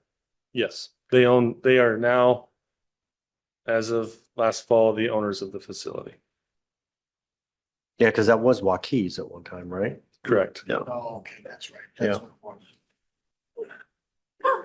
The overhead electric poles on the west side will need to be relocated to accommodate the new roadway section. And there are two existing services, one for the pedestrian tunnel lighting will need to be looked at, as well as a recently installed WRA meter station on the east side. Reconnecting those electric services will need to be fully coordinated. Between Douglas and Berkshire, so that phase 3 area, their proposed storm sewer shows a potential conflict with an existing high pressure gas line. And at the Douglas intersection, there is a large electric transmission pole that is currently being reviewed for impacts. That pole in question is shown here on the right side of the image. The footing for that pole was installed several feet below the existing roadway, which creates a little bit of a challenge for the proposed roadway. Relocation of this pole is desirable to alleviate some horizontal and vertical conflict. However, relocation would be a project cost, i.e. city cost, and a significant project cost. This pole also has some pretty severe schedule impacts due to the long lead times associated with this type of transmission pole. The project management team, when I say project management team, I mean our design staff, city staff, and are currently working with Mid-American on coordinating all these concerns. We do have established monthly meetings to facilitate open communication and get these items resolved before they become impact the project schedule or cost. That transmission pole is a big deal. It's a very expensive move of that very tall pole that you see there. It's very ugly. Yeah, they're necessary though. When you say very ballpark, Over $500,000. Current estimate is 550,000. Mid-American can eat it. I mean, come on, they can afford it. So we're looking at How can we avoid it? ways to avoid that. But yeah, Ted, you're going to be stuck with that ugly pole for a while.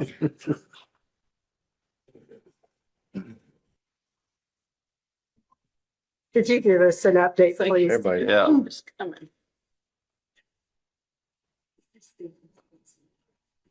So yeah, now that's over us.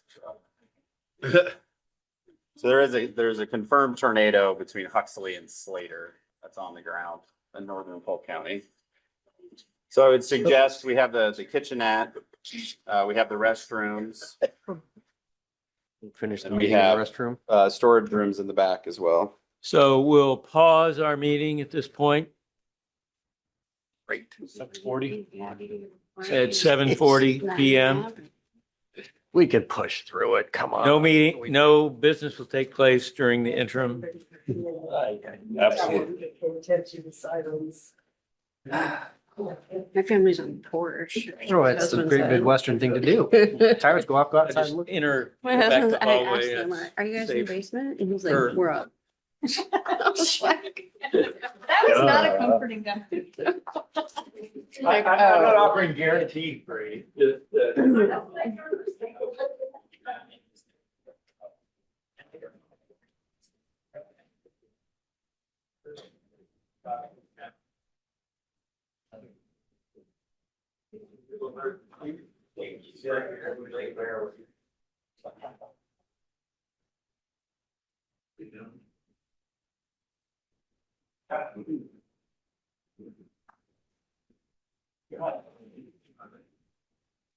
So,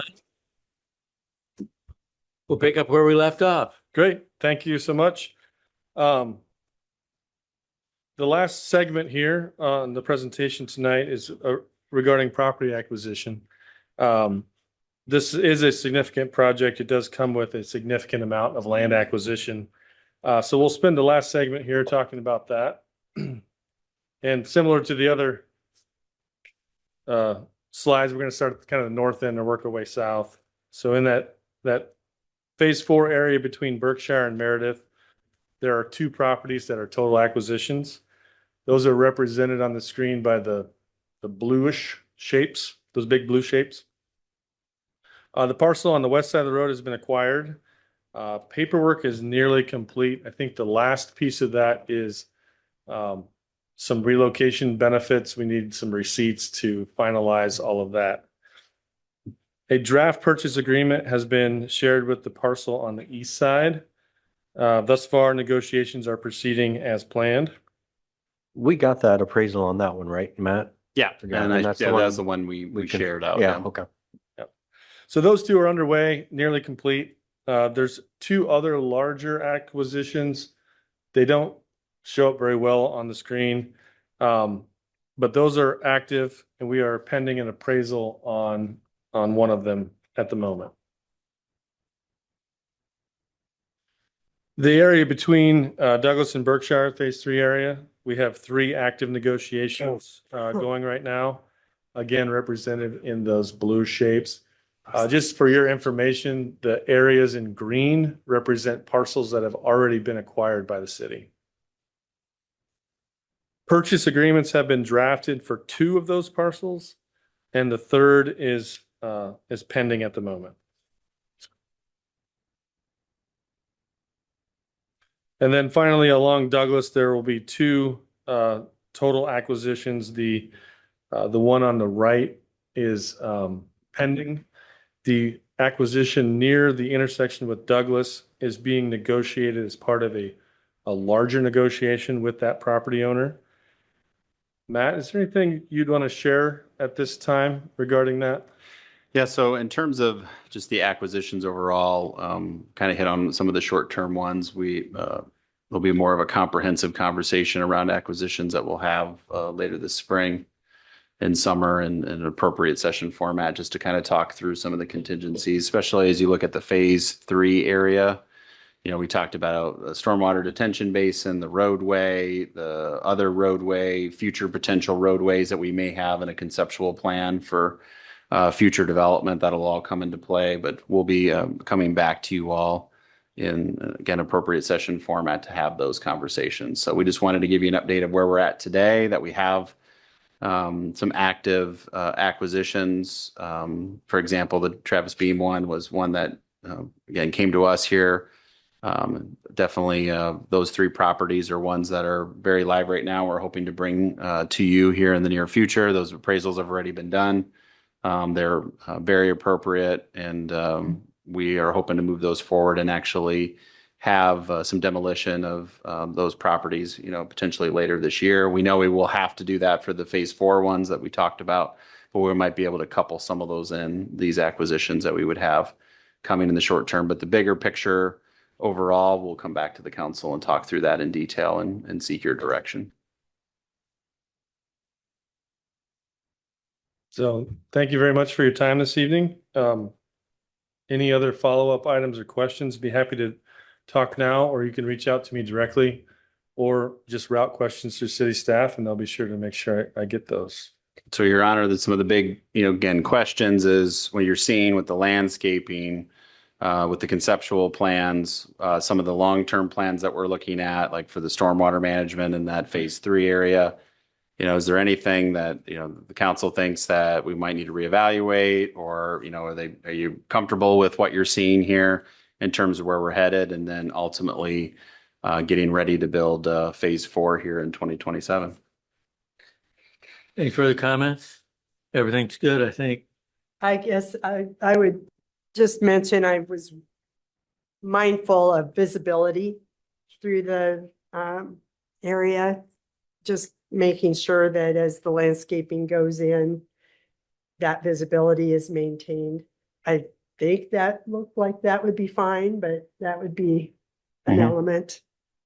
It's helpful when going through a roundabout to just have a sense of what's happening around the rest of that roundabout, not to come around and be surprised. That's a very good point, actually. I didn't touch on this, but the interior of the roundabout has been designed with those visuals in mind. So the landscape median areas have been pulled back away from that intersection. And then the elements that are inside of the roundabout help you to, when you approach a roundabout, you're not supposed to look across. What you want your eye to be looking at the cars that are coming around. So the landscaping within the circle of the roundabout helps to block that visual and kind of forces you to look at where the traffic is coming from. So that also, some of the artwork, landscaping in those outcropping stone walls will help direct your correct vision. Very good. Anything else? I'll move to resolution approving the professional services agreement for phase 4 for $447,500 to Snyder and Associates. Second.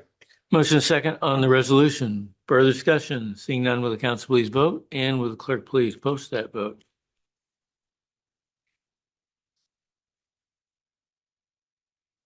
And that passes by a vote of 5-0. Next, we've got an encroachment policy discussion, but unless there's an objection, we'll defer that to our next meeting and move into reports. Hearing no objections.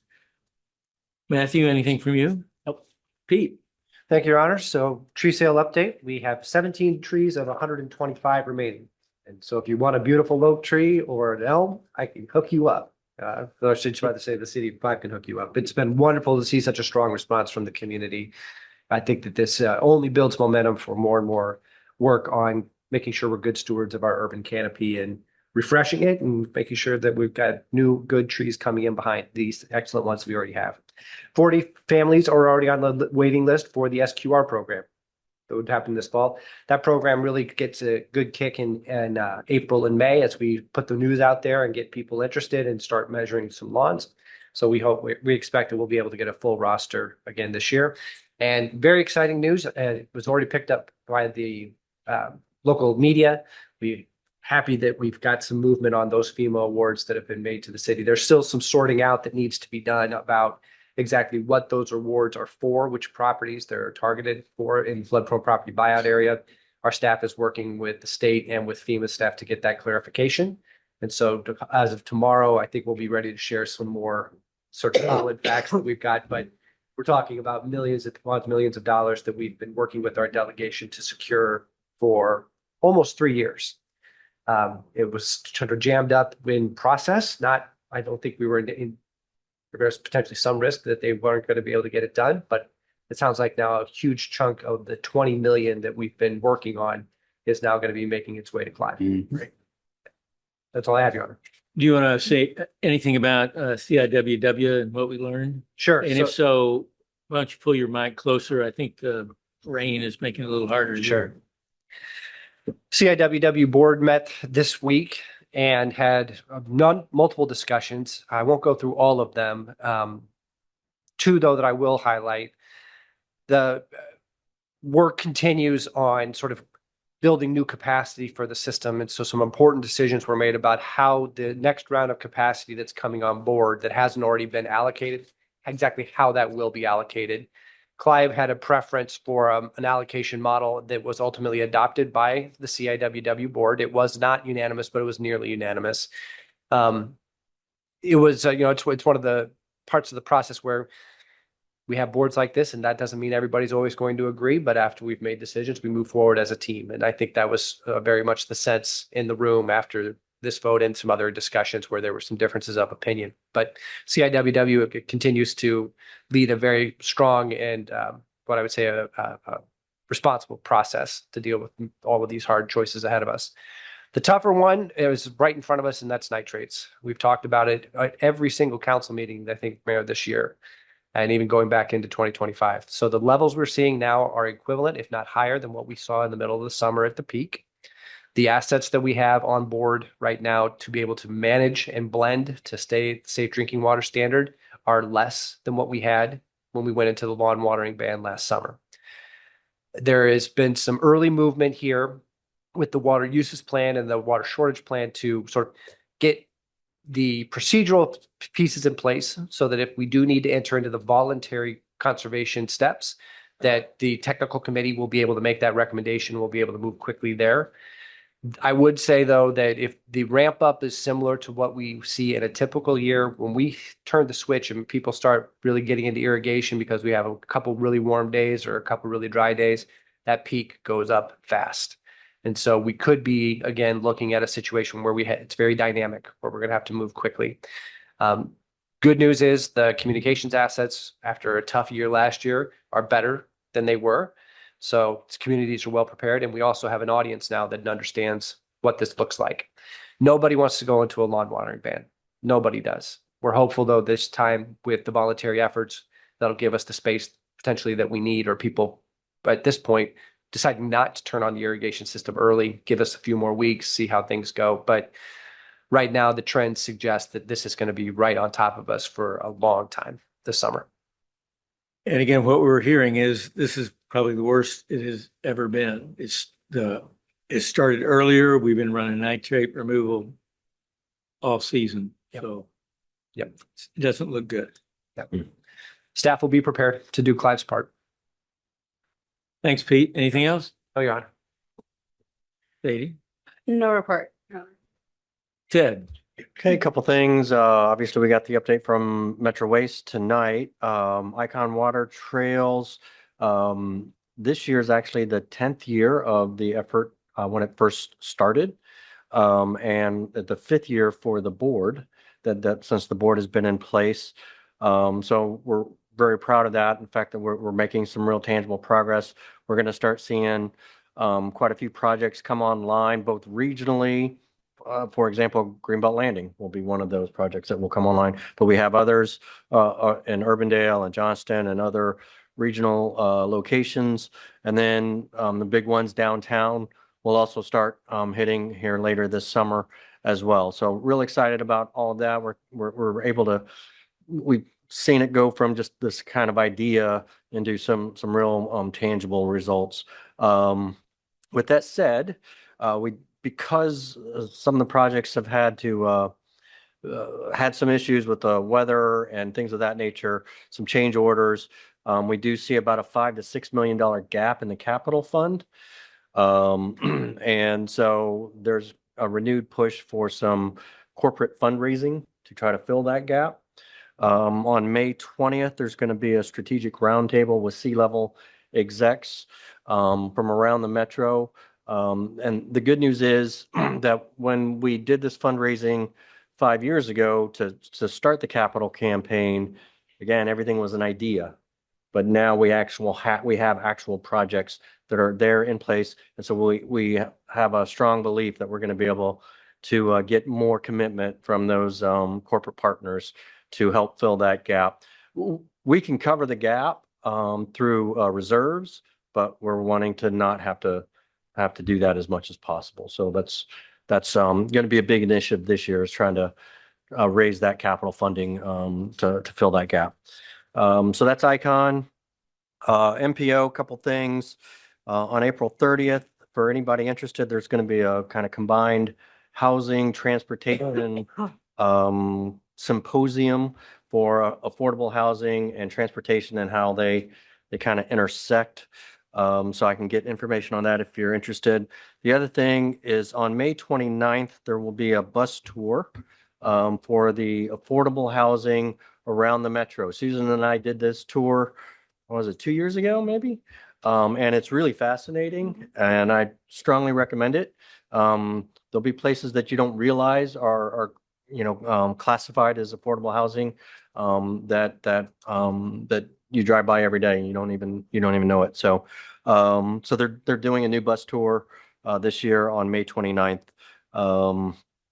The Norfolk Southern Railroad line, we talked about that before. They did file for the abandonment for the railroad line. So that clock has started, and that process will now kick off here shortly. And then last thing is the Safe Streets for All grant request. If you remember, we got the grant for the study of it for 86th Street. We will now be resubmitting for the request for the implementation here in May this year.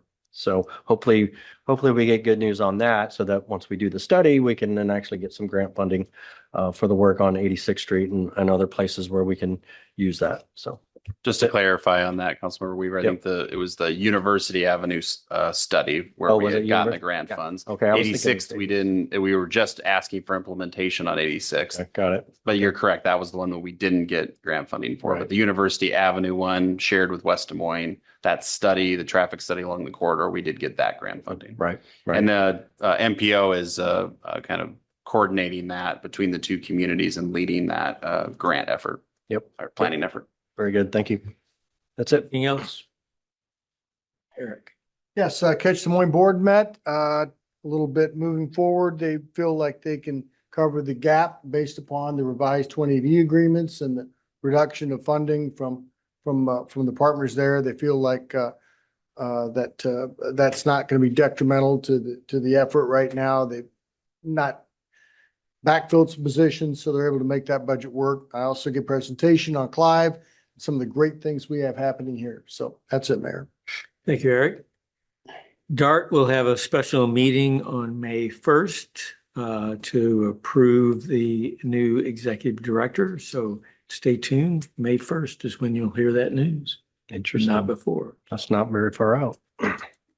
Susan? The Walnut Creek Watershed Management Authority met earlier this week, and we heard an interesting report about how Polk County has assisted in a couple areas that were identified in the Des Moines area as having a high percentage of E. coli in the water. So there's been some water quality monitoring that's happened throughout the watershed. And they did identify some sanitary sewer problems from residences and helped with getting that identified and fixed. So there may be opportunities for assistance from Polk County in some Clive areas. I'm not aware if we had any that were correlated with high E. coli, but I think that happened in areas throughout the watershed. So That is correct. There are a number of segments of Walnut Creek that have been flagged for human sourced E. coli. yes, yes. And interestingly, they're still trying to identify where there seems to be a swine impact in part of Des Moines. That's a big topic. And they're thinking it may be a pet pig. Not sure. Interesting. But anyway, it's a nice way for Polk County to support communities and ways to help get the watershed cleaned up. That's it. Bree? Nothing to report. Lisa, anything legal? Nothing to report, Your Honor. Matt? Just a few items tonight, Your Honor. Had the opportunity to attend the 5-year anniversary event up the street at Clive Behavioral Health. It's amazing to think it's been 5 years. There was a nice, Bob Ritz was honored by the team as a part of the conversation of what brought that facility to be in the last 5 years. And also, we also had our crisis intervention team's crew there, as well as a nice event up the street here before the meeting tonight. Legislative. So saw some activity this week with the House passing their own version of property tax reform. They took the Senate bill and had a strike-through amendment that took the entire bill away and then inserted their own language and approved that. That was approved with by the majority party with a few Democratic votes. Representative Judge was one of the folks that did vote for that, our Western representative. So now it's a question of the negotiations continue between the Senate and the House. Still hearing that they're still, got a lot of work to do to come to a compromise. Cities, particularly the Iowa League of Cities and a number of city lobbyists still stay very active down there in terms of engaging both caucuses in the chambers to understand how we can continue to insert city ideas and making sure that legislators understand the city impacts. The House bill still has the biggest challenges for cities versus the Senate bill right now. And as I mentioned to the council at the last meeting, the Senate bill offers some revenue diversification for cities with property tax constraints, whereas the House bill does not have any of those proposals. So we'll see what happens. They're now in overtime. They're past their per diem, their 100 days. So we'll see if things get wrapped up next week or not. They still have the budget. There's still questions on eminent domain and property tax. So 3 pretty big items that are still yet to be resolved before this session is out. Wanted to also mention that I sent just a note out to everybody. Polk County is looking at doing some group meetings and forums on their own strategic plan that they're working on. So I know a number of you have already responded with your availability, but trying to coordinate a meeting here in the chambers for both elected official staff and the Clive Chamber to sit down with their facilitator and offer some thoughts on Polk County's partnership with their county cities going forward for, I think it was a 3 to 5 year strategic plan that they're working on. Also wanted to mention that we're nearing the part in the Public Works Director recruitment process with Director May retiring in July, getting close to selecting finalists for interview in May. Hopefully by early next week, we'll have those finalists identified. We started with 27 candidates in the process, and we're hoping to get the list down to about 4 to 5 finalists here early next week for interviews in May. We've tentatively scheduled May 18th as the main day and maybe spill over into May 19th. Will mention that, wanted to mention to the council members, typically we have the council personnel committee participate in those director interviews, which is council members Judkins and Weaver and then Mayor Edwards. Councilmember Judkins isn't able to attend the finalist interview, so did want to extend an offer to another council member. We could have another council member attend those interviews.